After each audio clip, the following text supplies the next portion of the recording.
ಹೇಳಿ ಲಕ್ಷ್ಮಿ ಅವರೇ, ನಾನು ಯಾಕೆ ಇಲ್ಲಿ ಬರಕ್ಕೆ ಹೇಳಿದ್ದು? ಶ್ವೇತಾ ಅವರೇ, ನೀವು ತಪ್ಪು ತಿಳ್ಕೊಳ್ಳಿಲ್ಲ ಅಂದರೆ ಒಂದು ಮಾತು ಕೇಳಲ್ಲ? ಪರವಾಗಿಲ್ಲ, ಕೇಳಿ. ನೀವು ಯಾಕೆ ಮದುವೆ ಆಗಬಾರ್ದು? ಓ, ಬೆಳಗ್ಗೆ ಮನೆಗೆ ಬಂದಾಗ ನೀವು ಅಮ್ಮ ಇದ್ರ ಬಗ್ಗೆನೇ ಮಾತಾಡ್ತಿದ್ರಾ? ಅಮ್ಮ ಹೇಳಿದ್ಲಾ ಇದ್ರ ಬಗ್ಗೆ ನನ್ನ ಹತ್ರ ಮಾತಾಡು ಅಂತ? ಹೌದು, ಅಮ್ಮ ಹೇಳಿದ್ರು. ಅದಕ್ಕೆ ಒಳ್ಳೆ ಕೆಲಸನ ಮುಂದೆ ಹಾಕಬಾರ್ದು ಅಂತ ಬರೋಕ್ಕೆ ಹೇಳಿದೆ.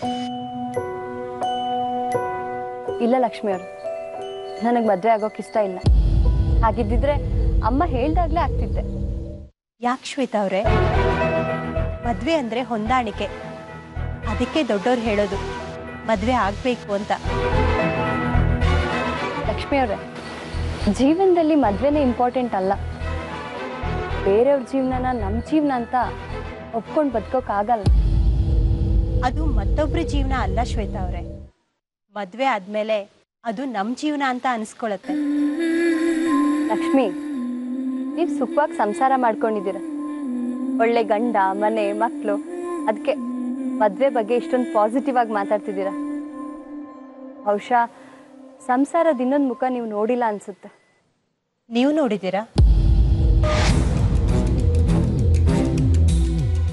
ನೋಡಿಲ್ಲ, ಆದರೆ ಈ ಪತ್ರಿಕೆಯಲ್ಲಿ ಕೆಲಸ ಮಾಡಿ ಎಷ್ಟೆಷ್ಟೋ ನ್ಯೂಸ್ ಮಾಡಿ ಫ್ಯಾಮಿಲಿ ಅಂದರೆ ಏನು ಅಂತ ಚೆನ್ನಾಗಿ ಅರ್ಥ ಮಾಡ್ಕೊಂಡಿದ್ದೀನಿ.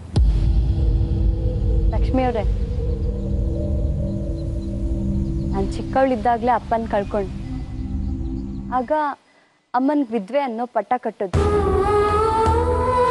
ಪಾಪ ನಮ್ಮಮ್ಮ, ವಿದ್ಯೆ ಗೊತ್ತಿಲ್ಲ, ಕೆಲಸ ಗೊತ್ತಿಲ್ಲ, ಆದರೂ ಅವಳ ಧೈರ್ಯನ ಮೆಚ್ಚಲೇಬೇಕು. 2 ವರ್ಷದ ಮಗನ ಕಟ್ಕೊಂಡು ಮನೆ ಕೆಲಸ ಮಾಡಿಕೊಂಡು ಹೇಗೋ ನನ್ನನ್ನು ದೊಡ್ಡವರನ್ನಾಗಿ ಮಾಡಿದ್ರು. ಶ್ವೇತಾ ಅವರೇ, ನಿಮ್ಮ ಮಾತು ನನಗೆ ಅರ್ಥ ಆಗುತ್ತೆ. ಏನೋ ಕೆಲವ್ರ ಜೀವನದಲ್ಲಿ ಹಾಗಾಗ್ಬಿಡತ್ತೆ. ಅಮ್ಮ ಕಷ್ಟಪಟ್ಟರು ಅಂತ ನೀವು ಮದುವೆ ಮಾಡ್ಕೊಳ್ದೆ ಇರೋಕ್ಕಾಗತ್ತಾ?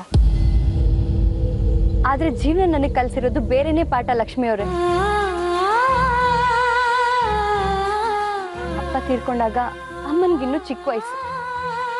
ಆಗ ನನಗೆ ಈ ಗಂಡಸರ ಅಸಹ್ಯ ಮುಖದ ಪರಿಚಯ ಆಯ್ತು. ಗಂಡಸರು ಹೆಣ್ಣನ್ನು ನೋಡೋದು ಒಂದೇ ದೃಷ್ಟಿಯಿಂದ, ಅವಳಿಂದ ಬಯಸೋದು ಒಂದನ್ನೇ. ಅಂಥವ್ರಿಂದ ತನ್ನನ್ನು ರಕ್ಷಣೆ ಮಾಡ್ಕೊಳ್ಳೋದಕ್ಕೆ ಅಮ್ಮನ ಪ್ರತಿ ಕ್ಷಣದ ಹೋರಾಟನ ನಾನು ನೋಡಿದ್ದೀನಿ.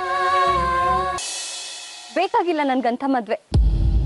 ವಿದ್ಯೆ ಇದೆ, ಹೇಗೋ ಬದುಕೋತೀನಿ. ಶ್ವೇತಾ ಅವರೇ, ಎಲ್ಲ ಗಂಡಸರು ಒಂದೇ ಥರ ಇರಲ್ಲ. ಅವ್ರಿಗೂ ಭಾವನೆ ಅನ್ನೋದಿರತ್ತೆ. ಯಾವುದೋ ಒಂದು ಹಣ್ಣು ಕೊಳ್ತೋಯ್ತು ಅಂತ ಹಣ್ಣನ್ನೇ ತಿನ್ನೋದು ಬಿಟ್ಬಿಡ್ತೀವ? ಯಾಕೆ ನಿಮ್ಮ ಹಿತೈಷಿ JK ಸರು, ಎಡಿಟರು ಇವರೆಲ್ಲ ಗಂಡಸರೇ ತಾನೆ. ಅವರೆಲ್ಲ ನಿಮಗೆ ಒಳ್ಳೇದನ್ನೇ ಬಯಸ್ತಾರೆ ಅಲ್ವಾ?